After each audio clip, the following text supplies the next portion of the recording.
Hey mate, what are you doing? How come you're pulling these wheels off? Just for fun. Hey everybody, you might know, if you've been watching the video, our 120 V6, we're doing a bit of work to make it like new again. And we've already put the new rotors and pads in there, but the shims were missing. So I ordered some shims, and this is the shim kit for the front disc rotors on the 120 Prado. We've got some other parts there as well. We'll get to that in a separate video. You don't want to miss out on that, particularly if you've got a V6. So subscribe and hit the bell. And then I was looking at the rear pads and rotors, and of course I had the rotors and the pads here that I got from LSI. In case you missed all that, I'll tell you again.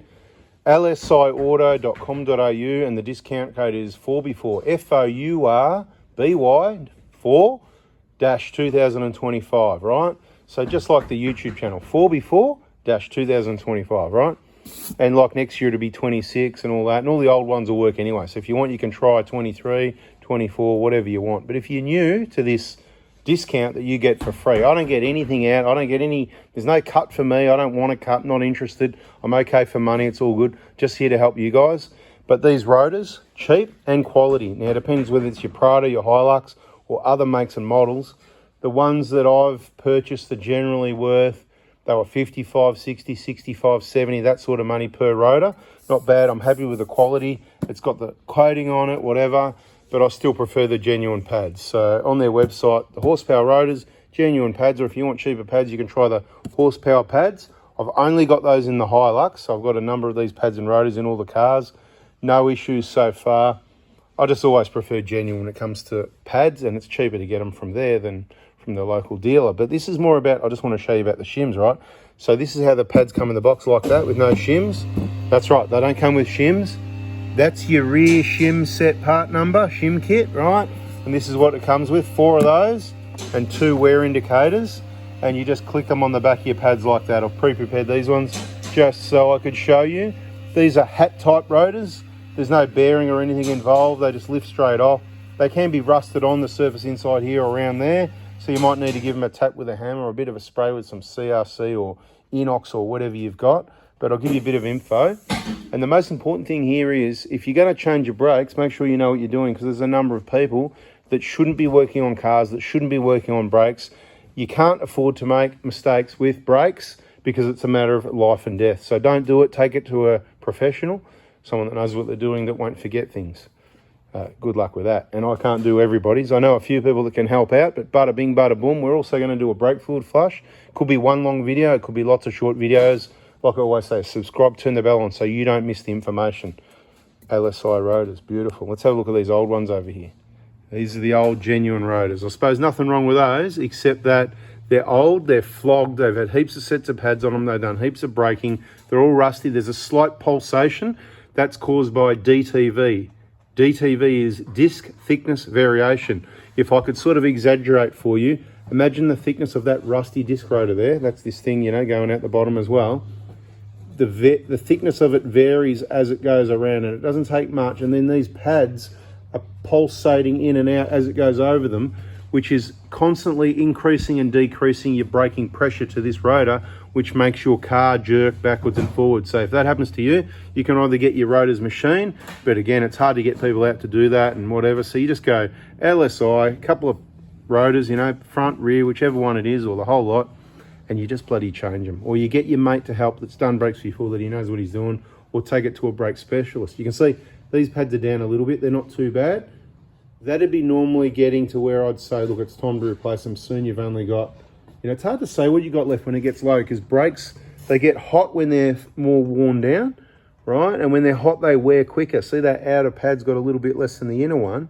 It's got about, it's still about 2 or 3 millimeters, which really means it's about 20 or 30% of the pad almost, which means it's probably going to last a good 10,000 Ks, maybe 20. But then if you go off-road, that can be gone in a few thousand Ks of mud, because it's like sandpaper, you know, your wheels go through the mud and it throws it everywhere, gets in here, and it's just really like sandpaper. So we're going to get these off, and I'm going to tell you that you shouldn't do your own brakes. I'm telling you, you shouldn't do your own brakes. But if you can't find someone and you're going to do them anyway, then watch lots of my videos. There's a playlist there, and hopefully out of all the videos, watching them all and really studying it, you can gather the information you need. Now, to change the pads, we only need to remove this 17mm bolt. But what we're going to do first, we're going to do the old school DIY way and put a flat blade screwdriver in here and lever and push the piston back in. It's a single piston caliper, really simple. Carefully without damage anything like the boot just there, because then dirt will get in, it'll rust and corrode, and then it'll get to your seal and blah, blah, blah, and you'll have leaks and problems and you'll wish you never touched it, which is, I'm sort of telling you to not touch it. But if you want some help with it, because you're doing it anyway, I'm here to help. But I can't guarantee you I can give you my decades of experience as a brake specialist and working on all sorts of different makes and models and specialising in these 2 hours. I can't give it to you in 5 or 10 minutes or 20 minutes or an hour. So there's things you might miss. And I'm just looking at this now. This has actually got the shim on the back of it. But I reckon, did I take the pads out of this in the last video? I think I might have, and then noticed this might be Bendix pads and it's got the shim that's stuck to it. It's not the genuine one that you can just remove. So anyway, in this case, we'll push the piston back. We also need to remove the other bolts around the back here, these big ones this time, to take the main mounting bracket off, the one in the middle of the picture, top and bottom. I think they're 17mm as well, if I remember. Hey, assistant, are these all 17mm? Or I remember correct, all the rear caliper bolts, all 4 of them are 17mm, aren't they? Yep. Yep, beautiful. At least I remember something this time, right?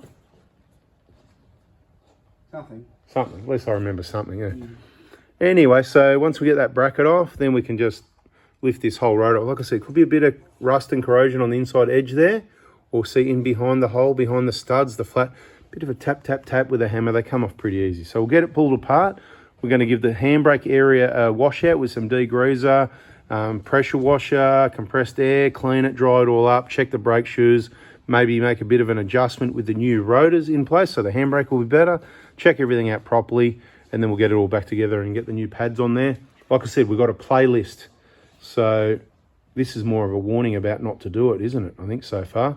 So have a look at the playlist and I'll try and give you some info as we go. But I feel like what I want to do now is push the pistons back, remove these 2 bolts, put this caliper aside. I normally sit up on top of the axle here where the bump stop used to hit, but it doesn't anymore because I put those springs in, and that's in the suspension playlist. How bad was that, you know, hitting the bump stop all the time? Stock standard suspension's all it was. It wasn't overloaded, but just old flog soft suspension. Nice new shockers out of the 150. Heavy duty springs, not too high. Happy days. Once we've done that, I'll take the other 2 bolts out, which will take this sort of mounting bracket off, take the rotor off, and then we'll be cleaning it up. Come back to you soon. Here are these LSI rotors that have been on, what, for a few weeks or a month or whatever it is, and they've been really good. The brakes are awesome. You can still see the machine lines in them and all that. The genuine pads are there, but as you can see, and the pin's already been taken out. Thanks, assistant. And I can't quite pull the pads out yet, but I was just going to wiggle them out and show you. I've been running them without any shims in there, and there's been no squealing, no issues whatsoever anyway. So it's certainly nothing to worry about, but I'll push the pistons in a little bit and we'll get these shims into these front pads. In case you missed it, that's the front shim kit, which I've just unpacked. The way it works is these go on first and these go on behind it, and they even give you the grease. Funny that, I'm talking about putting this grease on, and it might be a grey in colour, but it feels exactly the same. And that's the amount of quantity of bugger all you would use on all 4 pads. So that's how thin I say, just put a thin light, like a light coat of paint on the back of everywhere the piston's going to make contact, or between the piston and the pad, if that makes sense. That's what I do anyway, and it bloody works. I like this copperese. It's high temperature. I have a bit of a read of it right now just to give you the tip. 1,000 degrees, mate. See, it's not going to go anywhere. All right, so the front, as you can see, the double layer shims are now in. Happy days. Yep, this side's done again. We're bringing it back from the records. People have wrecked it, and we're bringing it back, making it good again. Let's have a look. What the heck's going on at these rear brake shoes? So I've got the pads and rotors off, obviously. Just checking the linings before we clean them. That's probably about a half worn in nearly 300,000 Ks. Not bad. Same at this side, but it's not so much about the wear. It's what happens sometimes when they get water in them, they get old and they get heat. People drive with a handbrake on. That could be what's created these cracks. They get stuck when they're wet and rusty, haven't been driven, and chunks maybe come off. So they're not in ideal condition. So I probably should put a new set, but I'm not doing that right now. We're going to clean it all up. And I think one day when I do the axle seals and the axle bearings, that'll probably come up in the next few years, who knows when. I'll get a new set of shoes for it then. Unless it causes problems before then, we'll just clean and adjust. Let's have a look at the other side. Ooh, this side's chunky. Look at that one. It's a bit worse than the other side even, isn't it? Look. Yeah, not too bad. It does still a handbrake. It's still a handbrake and an emergency brake. It's still got some meat there. If it was your car, I'd send you some photos and say, what do you want to do? But for me, I'm leaving it for now, even though I think I've got some spare shoes there. Are the clips in position? Yep, they are. So the clips are a little... How awkward are they to get to, right? If you want more info, just keep watching the videos in the brakes playlist. But see that clipping behind down in there that you can't get to? That's what you've got to get to through these little gaps somehow to change your shoes. And that's why I'm not touching them. Hey, mate, you want to change your shoes today? Not today. No, not. You sure? If I bring my special tool. No? You want to change your shoes? You don't want to change your shoes? Oh, so you want to change your shoes another day? Yeah, another day. Another day? Oh, my answer's be I don't want to change them at all, mate. Let's change it in a few years, I'm thinking. Because you're fussy. That's it. So, you know what? They're all right for a bit longer. We'll clean it up, adjust, and put it back together. What do you mean I'm fussy, mate? What's all this mess on the workshop floor, mate? Yeah, that's what I do. I spray the degreaser over it, then I hit it with a pressure washer, and it makes a bit of mess. And then it creates a bit of cleaning up. So that's what you pay for. You want it clean, you've got to pay for cleaning. I think we talked about adjusting the handbrake shoes in here in another video, so I'm not going to waste too much time on it. They're little adjusters down the bottom. You can actually adjust it through this hole by putting the hole at the bottom where the hole in the rotor lines up with the hole in the axle. I think that's the one. But it helps if the light's on, so I've just done that for you, all right? So you just spin that around to the bottom. But I like to do a fair adjustment before I put it on. What am I going to sit here and try and show you the hole? You can find the hole in the dark yourself some other day. Can't see the hole. Can't see the hole there, you know. Put some hair around it. Anyway, no, it's good like that, nice and clean. That's how I prefer it. But look, rotors are on. We just got to put the backing plate brackets. Remember these two bolts. Calipers are there, they're good. Check visual inspection, no leaks. Specifically bad corrosion or anything like that. So what do we give it in the end? 3 or 4 clicks each side? Because I remember the handbrake was a little bit loose. 1, 3, 1, 4. 1, 3 and 1, 4. So 7 in total. We'll see how that goes. If we want to adjust again another time, it'll certainly be better now than what it is later. And you just come to this hole and you find a little adjuster and you click until it's right. You don't want to lock it up, make it too tight. Remember, if you get these things wet in water, boat ramps, salt water, they'll rust inside. The shoes will stick to the rotors and all sorts of crazy stuff. So just try and avoid that situation. Oh, yeah. Oh, is that how you do it? Oh, okay. Just tighten it at the end. Just tighten it with the Newton meters and all that, yeah, because if you don't know, then you tighten it with the Newton meters.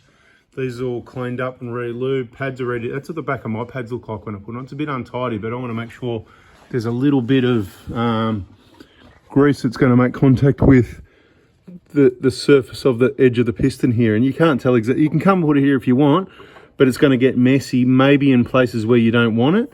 I'd rather have it all over the backing plate. A bit excess doesn't really bother me. I'm not putting the wear indicators on because I just reckon they're ridiculous. I mean, I'm going to regularly be looking through the wheels at the brakes, and I'm going to be regularly putting the car up to do inspections because I actually use it for remote travel, generally, these vehicles. So they just need to be checked out properly. And if I hear a wear indicator going off, I'm pretty bad. So no wear indicators needed. That's what the brake pads look like after a bit of a tiny little touch-up cleanup.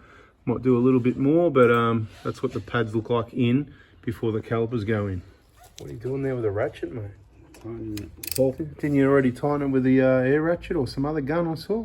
Air ratchets just to get it started, yeah, quicker. Okay. And these ones here, I saw you doing those with the ratchet as well. So just air gun faster than the final torquing. Very you good. know how strong you are. If you know if you've been doing brakes for how many decades? What, 3 decades? Yeah, probably. Something like that. A few brakes around. That's it. Or you can get a torque wrench out if you're not sure. When you put these pins back in, just make sure you don't pop these rubber boots out. If you put too much grease, it'll create a bit of a suction blowout problem. So just be aware of that. Have a look at those things. Beautiful. You're on camera now. The action is on camera. So now it's going to go all okay. No, not quite. Not looking too bad. Like you might have done it before. Right, you got the other bolt. You got to go and get. Here you go. I'll get it for you. Even here you go. Here it is. In here, ready to go. Since you're helping out, that's the least I can do. I wasn't thinking right when I did the grease here, right? Because on one side, the piston's in the middle. On the outside, it's there. So I totally put it in the wrong spot anyway. It doesn't matter. When we're done, I'll just get a rag and wipe all that excess off anyway. Save dirt and debris like that sticking to it. But it'll just wash off here. Oh, you hold it in with your finger, oh yeah. I didn't over grease them, so they should be right. And the other thing that should happen, you've got to make sure these boots are sitting on there. Fix that up at the end, people.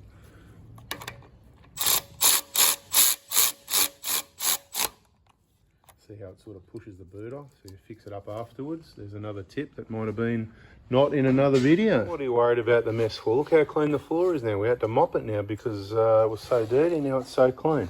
We've still got a bit more cleaning up to do. A few drips here and there. Bit of old black brake water. But that's it. Subscribe, turn the bell on. We'll catch you in the next video. Brakes on the 120, done.